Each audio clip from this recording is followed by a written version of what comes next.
Let's transition into our next topic of let's talk about ministry leaders. And you know what? I'm excited today because we actually have a positive story about leadership. Yes, no, we're not always going to be down on leaders in the business and especially in ministry. Just the last few weeks have been unfortunately sad stories in ministry. We actually wanted to celebrate something really good that's happening in a ministry and really highlight maybe an example for us as leaders. And I want to talk to you about Samaritan's Purse. I saw an article in Christianity Today, which actually the heading was Under Franklin Graham, Samaritan's Purse grows to a $1 billion powerhouse. A $1 billion organization. Off the top, I just want to encourage you that you can do things right and achieve immense success. A $1 billion company, not many people can boast that. And that is an incredible Christian organization led by a Christian leader who seems to be doing it right. And I suppose the thing that obviously Dr. Rod, you and I were talking about before is how well Franklin Graham has led. And you're reading through this article, it emphasizes, he's a little polarizing with his political views and he's very vocal with some things, but he has done very well to live he's what, in his 70s now or something like that. I don't think he's that old, but his 60s or something. Whatever it is, that however old he is, and he's been able to do all of this without any controversy, any scandals, and it's quite evident that he would learn from his father. Someone like Billy Graham, who was well known for having such an incredible impact with no controversies and no scandals around him. Dr. Rod, what do you feel like we can learn as ministry leaders from, or as leaders in general, from what Franklin Graham has been able to do with what he's been able to achieve with Samaritan's Purse?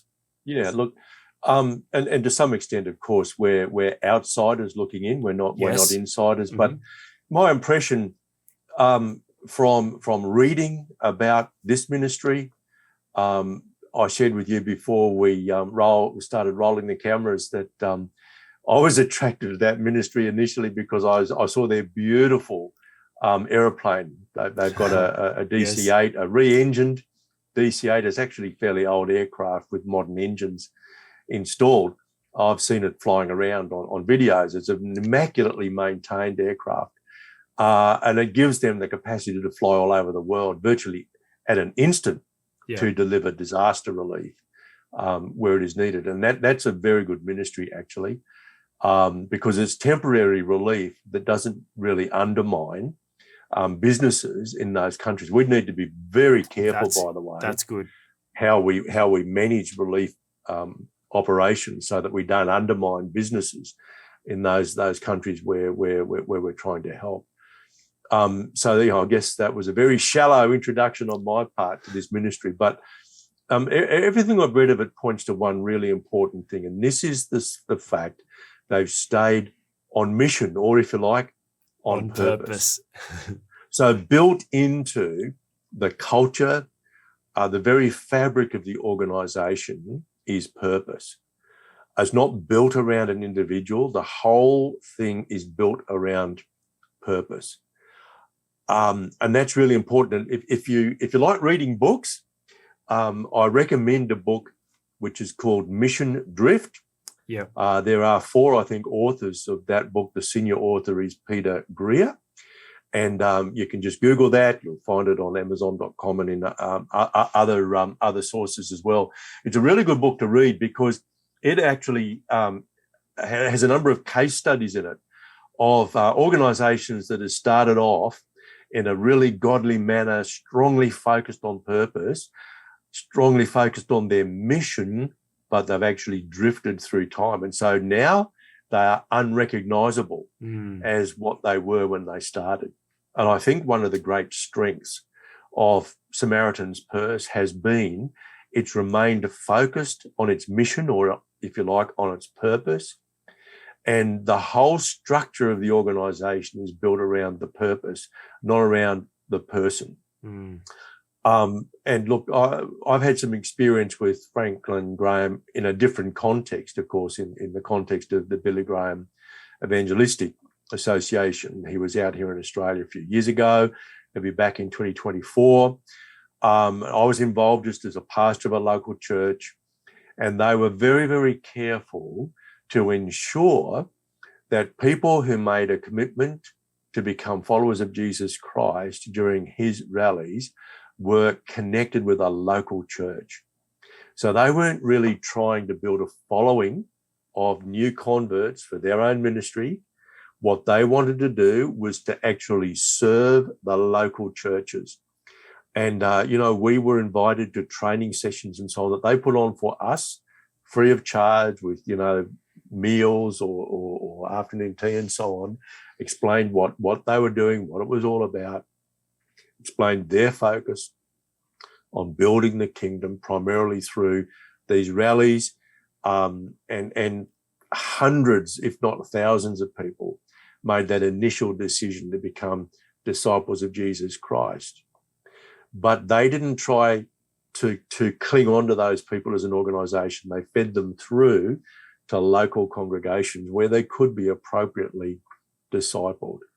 And I think that's a measure of the kind of person who Franklin Graham is, and there are other members of the family very similar. And that perhaps is something we should expect, because they are the legacy that Billy Graham and his wife left for us.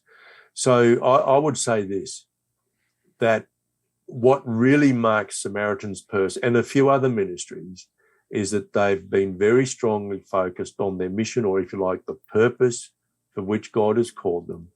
And they build their organization around the purpose, not the person.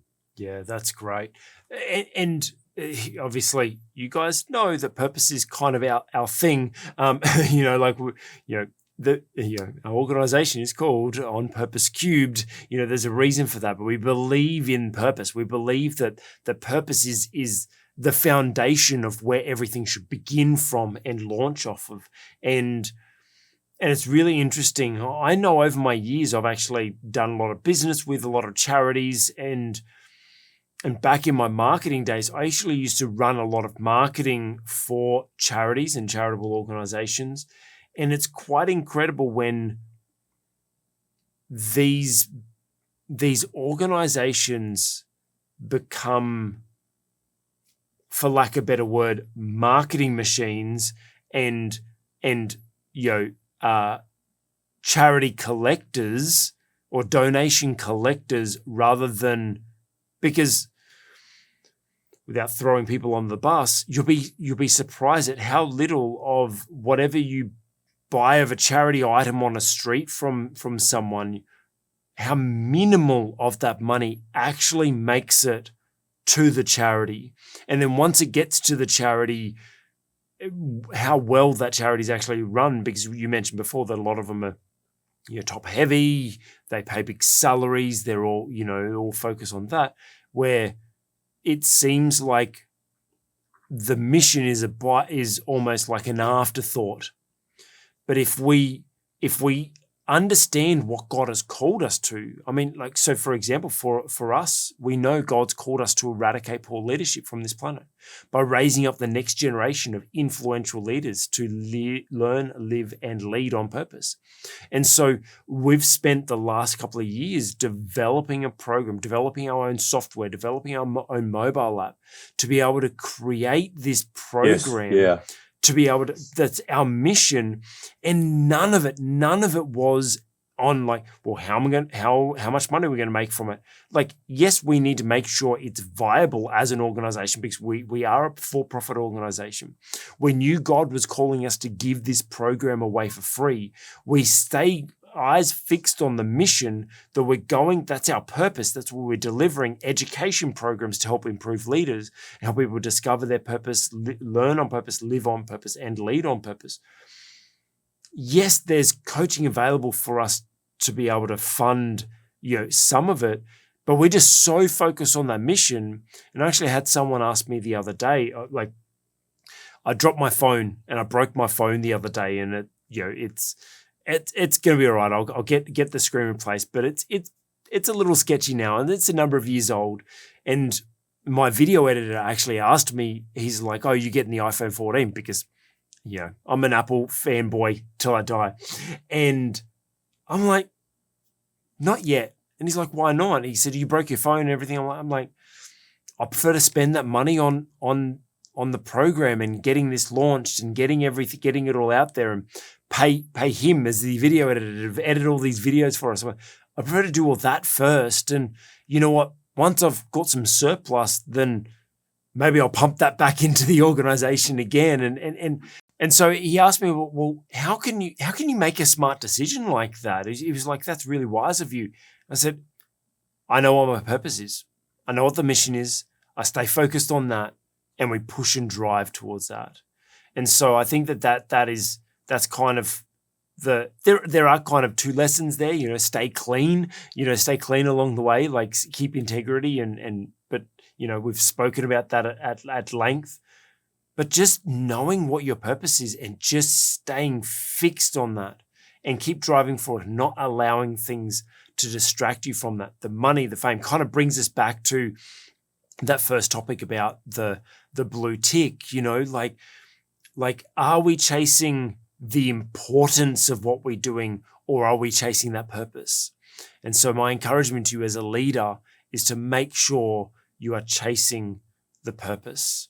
Hey, you just watched an excerpt from the On the Cube Leadership Podcast. If you like that, hit the like button and put a comment below. Hey, if you want to watch more videos like this, check out our channel, and while you're there, make sure you subscribe.